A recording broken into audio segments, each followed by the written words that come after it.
Welcome to this week's HBCU Spotlight. This spotlight begins with Talladega College. Talladega is a private liberal arts HBCU in Talladega, Alabama. It is Alabama's oldest private HBCU. It was founded in November 1867 as Swain School through the work of three former slaves, William Savory, Thomas Tarrant, and Ambrose Heaton. It's got its name because they got aid from a general by the last name of Swain. It was chartered as Talladega College in 1869. Talladega has been named the second best college in the nation for low average graduating debt in 2019. What does that mean?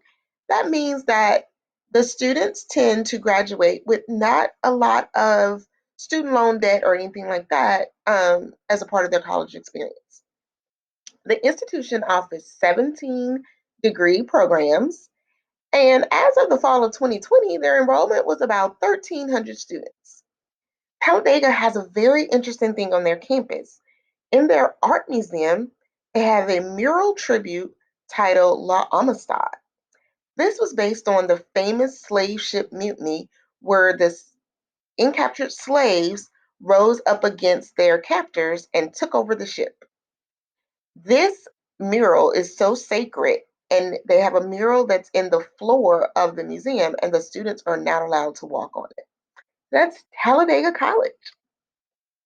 Hampton University. Hampton is a private HBCU in Hampton, Virginia. It is classified among R2 doctoral universities for high research activity. It means there's a lot of research and a lot of new things being discovered at Hampton. It was founded as the Hampton Normal and Agricultural School in 1868 by the American Missionary Association. The precursor for the school was started by a lady named Mary Peake, who taught free blacks as well as slaves, which this was actually outlawed during the time that she was doing this, and mulattoes. And mulattoes were those that were of mixed race, black and white. She taught about 20 students on September 17, 1861, under a simple oak tree. But that oak tree became famous. It is now known as the Emancipation Oak. It was the first site of the Southern reading of the Emancipation Proclamation in 1863.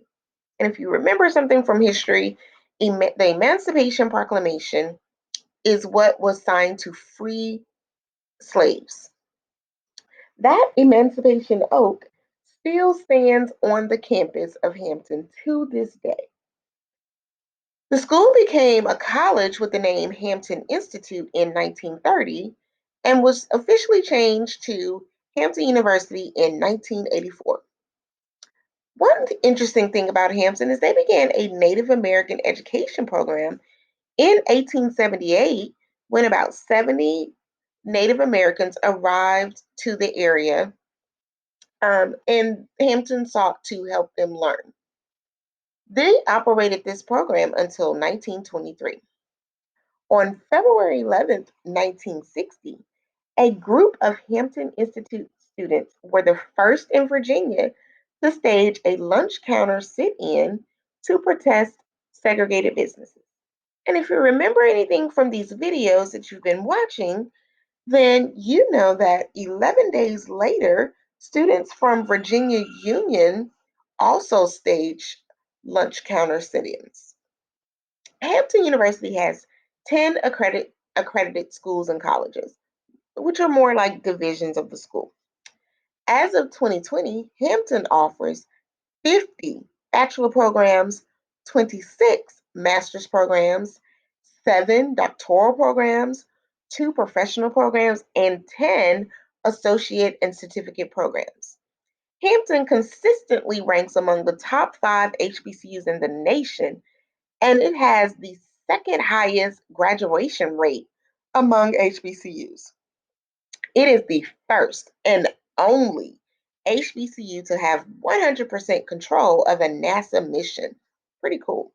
Some of the most notable alumni Booker T. Washington, who ended up founding Tuskegee Institute, Rashida Jones, DJ Envy, which is a part of the Breakfast Club, and comedian Wanda Sykes.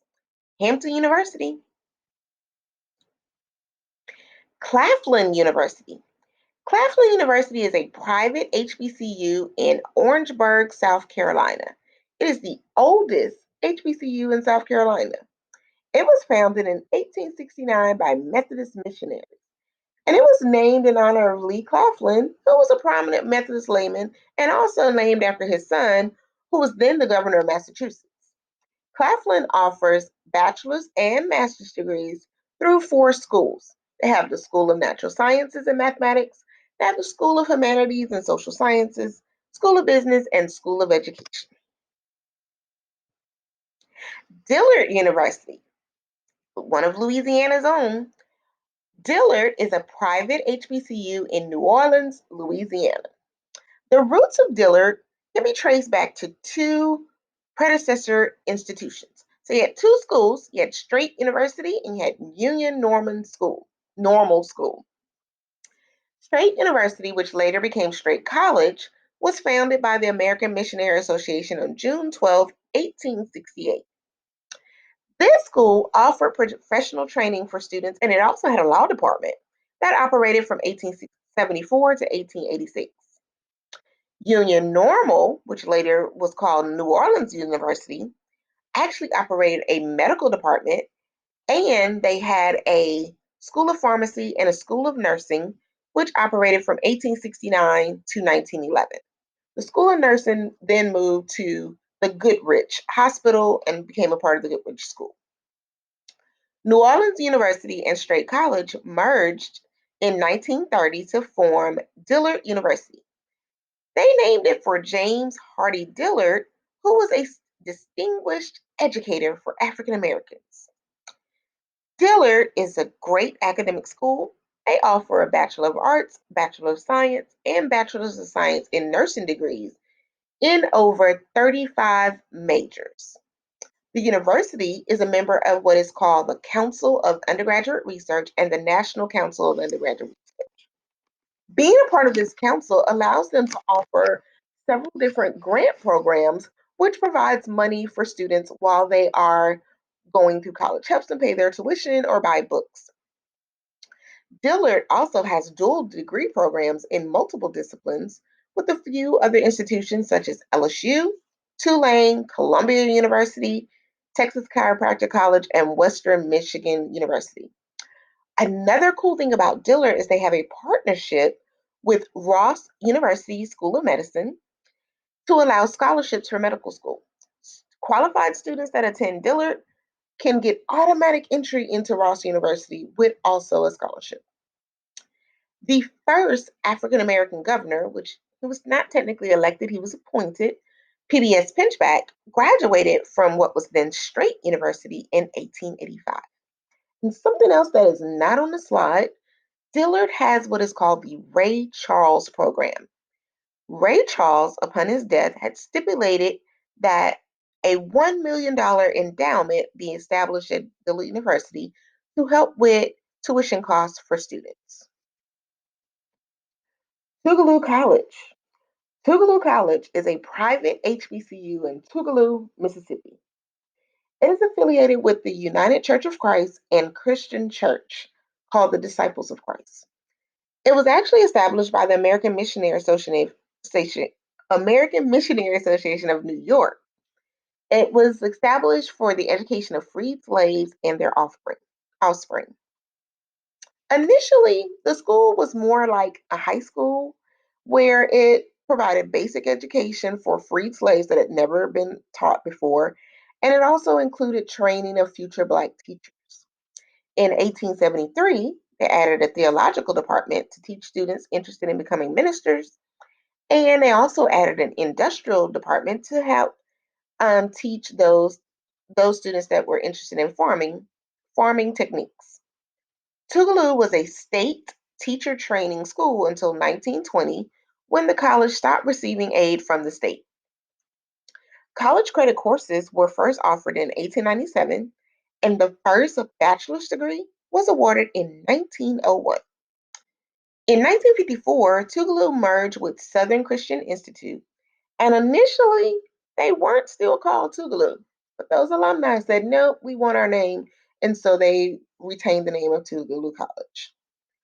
Tougaloo has historically produced over 40% of the African American physicians and dentists practicing in the state of Mississippi.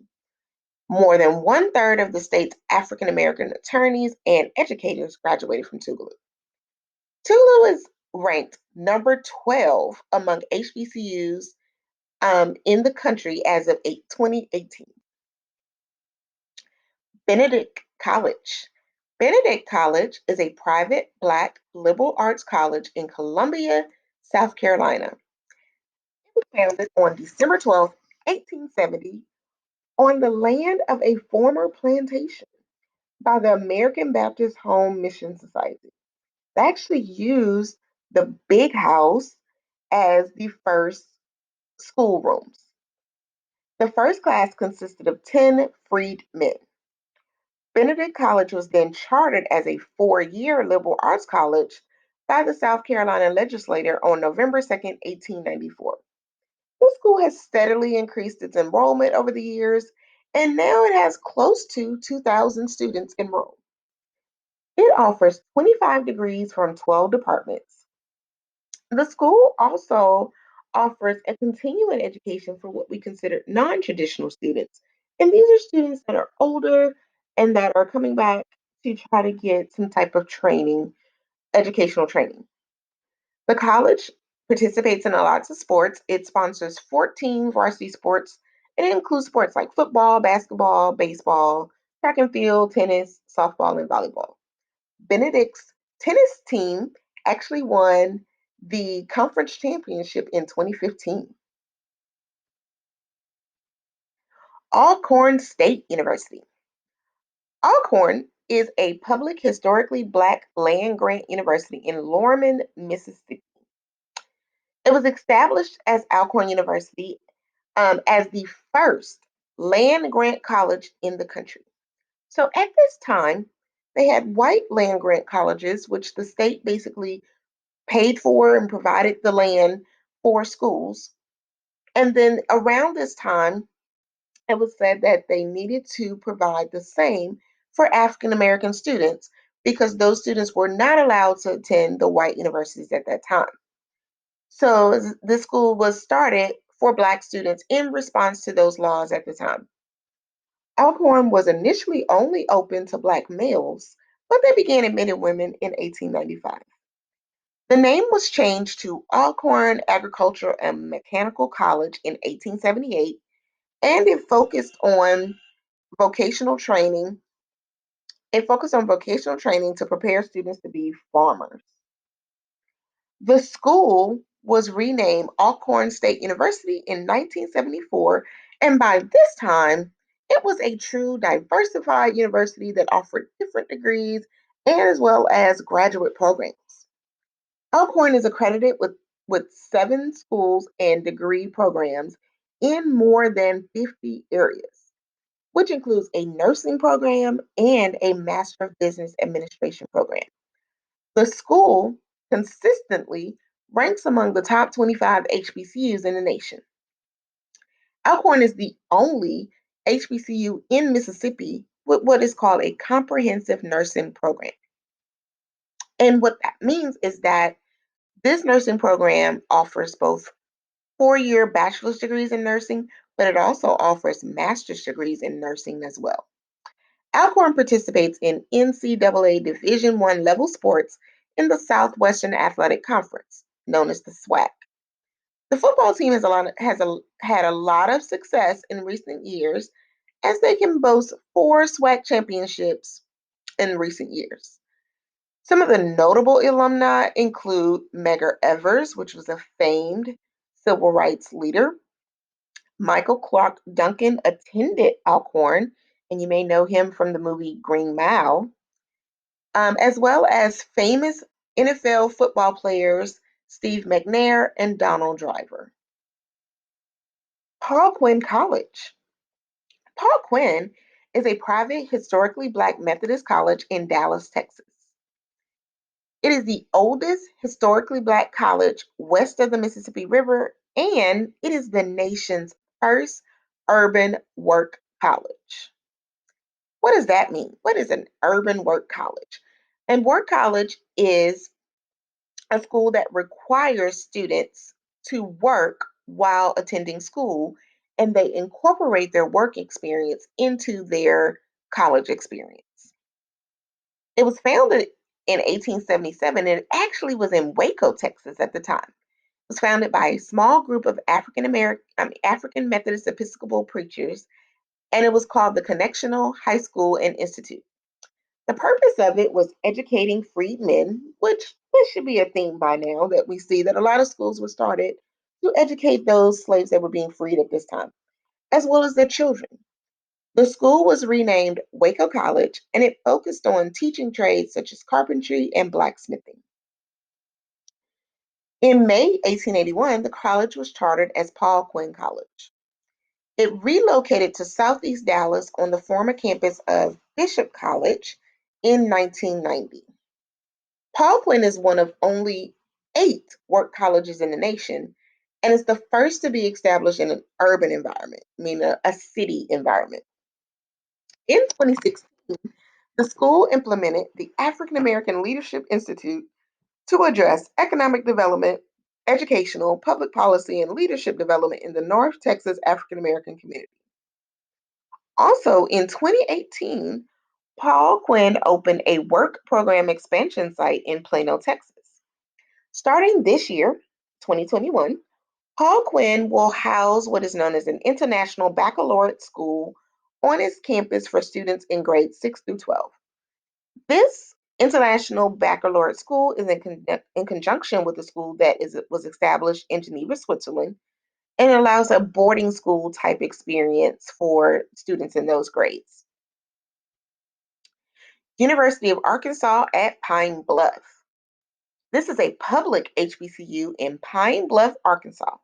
It was founded in 1873 as the Branch Normal College and officially opened in 1875. This school was a part of the education department of the University of Arkansas, but it was operated separately for strictly Black students. And this was, of course, a part of the state maintained racial segregation that was going on at this time. It was then later designated as a land grant college, and this was a part of that Moral Land Grant Acts that said that states had to establish and maintain racially separate land grant universities. They didn't want any mixing at the time.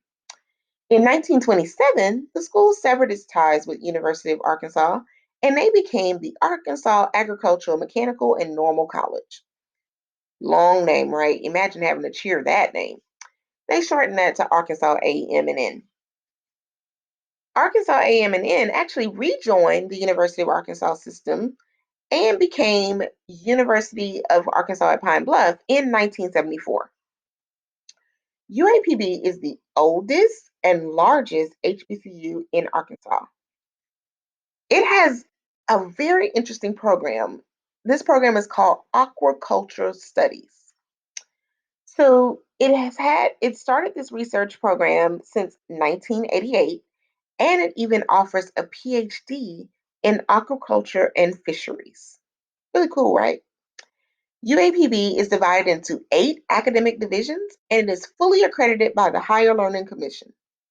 It also has a dual partnership program with the University of Arkansas at Fayetteville that allows students to complete 2 engineering degrees in 5 years. So they get an engineering related degree at UAPB and then another engineering degree through the UA at Fayetteville. The school also has a partnership with University of Arkansas at Little Rock's School of Law, and this allows qualified students that graduate from UAPB automatic admission to law school at UALR with a partial scholarship to cover some of their tuition. UAPB also participates in Division One sports and a lot of different sports such as football, basketball, tennis, volleyball, all those things, and they are part of the SWAC. Bennett College. Bennett College is a private, historically Black liberal arts college for women in Greensboro, North Carolina. It was founded in 1873 as what we now know is a normal school, and it was designated to educate freedmen and train both women and men as teachers. That's where that whole normal school from comes from. Normal school was usually to train teachers. Bennett transitioned to a four-year college exclusively for African American women in 1926. About 10 years prior, a research department for the school saw that there was no exclusive African American women college at the time, and so they thought it would be very unique to start that. Once it became a women's college, then the alumni started to earn the nickname of the Bennett Bells. They're still called that to this day. In 1937, Bennett students protested downtown Greensboro movie theaters because of their segregation and their depictions of Black women in films that they were showing. Also, in February 1960, which we see this was a really big civil rights time among a lot of colleges across different states. Students from Bennett at this time, as well as North Carolina A&T, began a civil rights protest in downtown Greensboro, and this sparked the Greensboro sit-ins. Many Bennett students were very active in the civil rights movement during the 1960s, often even getting arrested for their involvement.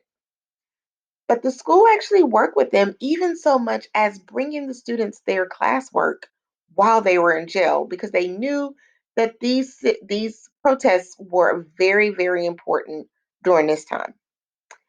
One interesting thing about this school is that Bennett students were required to wear dresses or skirts and hats and gloves until the early 1970s. Of course, we know the students protested that to get that changed. Bennett College offers 24 majors and 19 minors under three divisions and offers four dual degree programs with North Carolina A&T and one with Howard University. And these dual degree programs are in things like mathematics, chemistry, and engineering. Bennett also houses one of only two all female high schools in the state of North Carolina. And the cool thing about this school is the students can begin taking college courses in the ninth grade so that when they graduate high school, they already have a 2-year associate's degree from college. Wiley College. Wiley College is a private, historically Black liberal arts college in Marshall, Texas. It was founded in 1873 by the Methodist Episcopal Church and is one of the oldest predominantly Black colleges west of the Mississippi. Wiley College students played a big part in the civil rights movement in Texas. They launched the first sit-ins in Texas in the rotunda of the old Harrison County Courthouse. James Farmer, who's a Wiley graduate, became one of the big four of the civil rights movement. So he worked alongside Reverend Dr. Martin Luther King Jr. and two others. Have you ever seen the movie The Great Debaters? That was based on the 1935 Wiley College debate team. This movie was released in 2008. Wiley College's debate team became famous because they were the first HBCU team to win a national speech and debate title, beating out 80 colleges and universities at a national tournament in Indianapolis, Indiana. Wiley College offers bachelor's degrees through four academic divisions, and interestingly, they were one of the original members of the SWAC athletic conference, but now they compete in the NAIA. But when they were in the SWAC years and years ago, they had a pretty good football team that could beat a lot of schools. So that has been your HBCU spotlight for this week. I hope you learned a lot about the different schools. Excuse the typos in some of the slides, but yeah, I hope you're learning a lot about the schools and seeing how great their historic history has been and what they have to offer.